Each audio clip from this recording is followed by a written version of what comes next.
Would you say that words are more personal than sounds? There's so much power with what we can do with words, but there's certain elements to beats and certain elements to sound itself that can do more than words alone.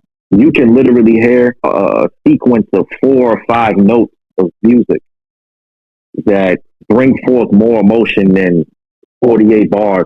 There's shit that you can do with just music and sound and notes that you can't accomplish with words. The best thing is if both are really on point and give you those emotion.